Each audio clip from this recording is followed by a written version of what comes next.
Bismillahirrahmanirrahim. Assalamualaikum warahmatullahi wabarakatuh. Alhamdulillah wassalatu wassalamu ala Rasulillah wa man walah. Subhanaka la ilma lana illa ma 'allamtana innaka antal alimul hakim. Rabbi shrah lana sudurana wa yassir lana umurana wahlul 'uqdatan min alsinatina yafqahu qawlana. Rabbi zidna ilma. Amma ba'du. Alhamdulillah, apa khabar anak-anak, adik-adik, kakak-kakak dan abang-abang di luar sana? Kita bertemu sekali lagi dalam siri soal jawab remeh-temeh tentang taharah, tetapi kita malu hendak bertanya. Dan untuk episod kali ini, kita akan lihat persoalan-persoalan berkenaan dengan rambut dan kuku. Sepotong hadis yang bermaksud daripada Abu Hurairah radhiyallahu anhu. Katanya, Nabi SAW menggunting kumis dan memotong kuku setiap hari Jumaat pagi-pagi sebelum baginda pergi solat Jumaat. Riwayat Al-Tabrani dan Al-Bazzar. Baik, soalan ke-212. Benarkah bahawa membuang kuku setelah memotongnya termasuk perbuatan haram? Benarkah bahawa kuku-kuku itu harus ditanam? Jawapan. Membuang kuku setelah memotongnya adalah makruh kerana kuku merupakan salah satu bahagian tubuh Bani Adam yang mulia. Imam Ahmad menyebut Rasulullah SAW memerintahkan supaya ditanam kuku yang telah dipotong. Soalan ke-213. Bolehkah mencukur bulu ketiak dengan pisau cukur? Jawapan. Para ulama fuqaha bersepakat mencabut bulu ketiak hukumnya sunat bagi lelaki dan perempuan. Oleh itu, tidak ada masalah untuk mencukur bulu ketiak dengan pisau cukur selagi niatnya adalah untuk membersihkan diri. Soalan 214. Apakah hukum mewarnakan kuku? Sah atau tidak wuduk seseorang yang mewarnakan kukunya? Jawapan. Sesetengah wanita cenderung untuk mewarnakan kuku atas tujuan kecantikan.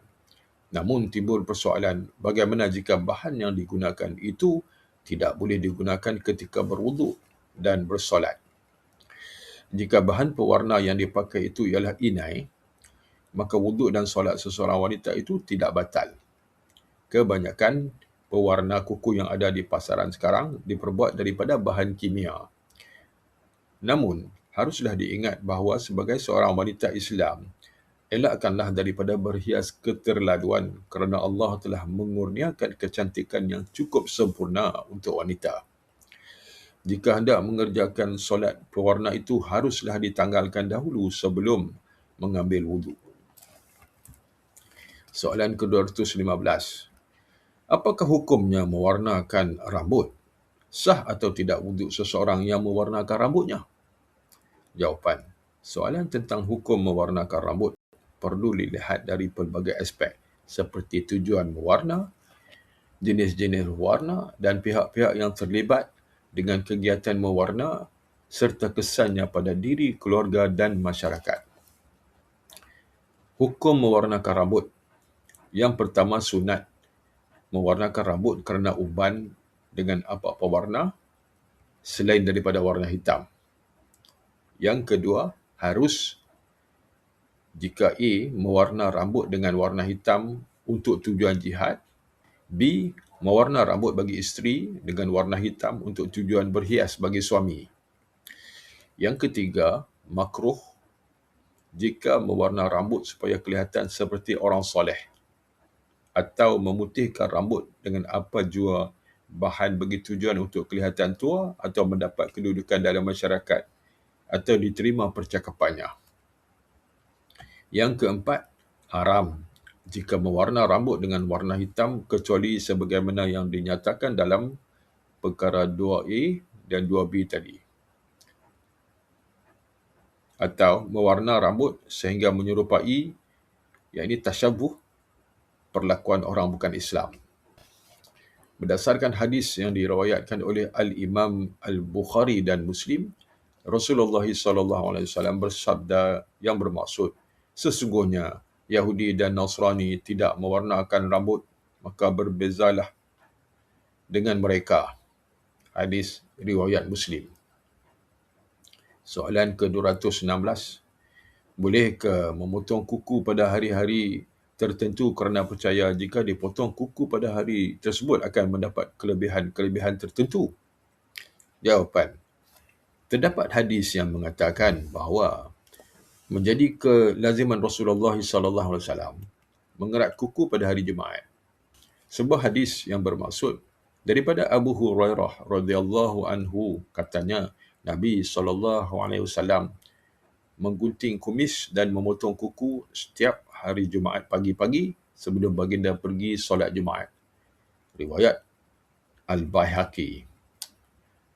Oleh yang demikian, banyak kitab-kitab fiqh menjelaskan antara perkara yang sunat dilakukan pada hari Jumaat ialah mengerat kuku. Sebagai tambahan, terdapat petua daripada kitab Al-Jauhar Al-Mawhub wa Munabbahat Al-Qulub karangan Syekh Ali bin Abdul Rahman Al-Kelantani tentang cara dan tertib memotong kuku seperti dalam rajah yang akan dipaparkan.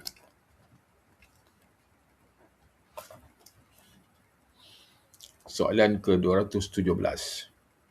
Adakah sah air semayang jika mewarnakan rambut dengan menggunakan pewarna yang tak boleh hilang?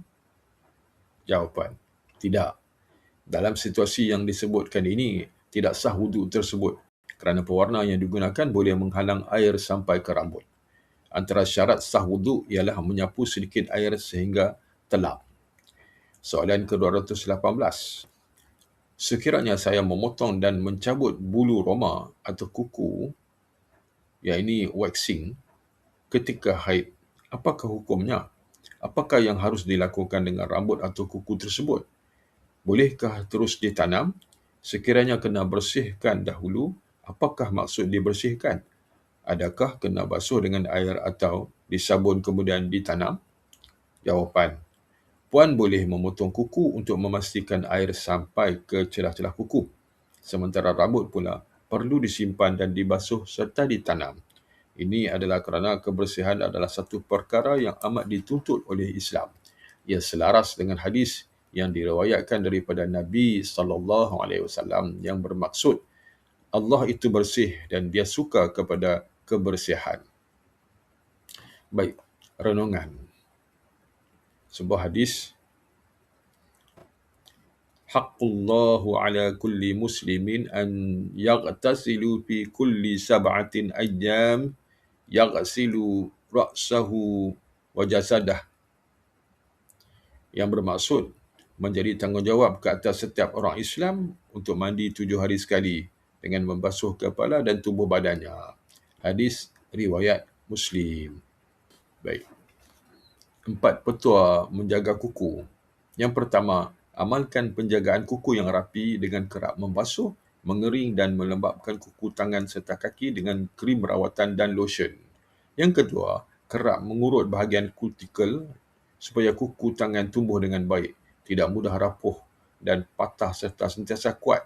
Kuku kaki pula perlu disental untuk membuang kulit keras.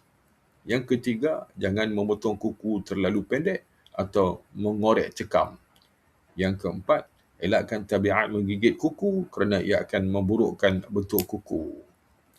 Subhanallahu ta'ala a'lam. Sekian saja persoalan-persoalan berkenaan dengan rambut dan kuku untuk kali ini. Semoga ada manfaat bagi kita semua. Apa yang baik itu daripada Allah Subhanahu Wa Ta'ala dan yang tidak baik itu daripada kelemahan dan kedhaifan diri saya sendiri. InsyaAllah untuk episod yang akan datang kita akan lihat persoalan-persoalan berkenaan dengan khitan. Jadi sehingga bertemu kembali, saya sudahi dengan wabillahi taufiq wal hidayah. Wassalamualaikum warahmatullahi wabarakatuh.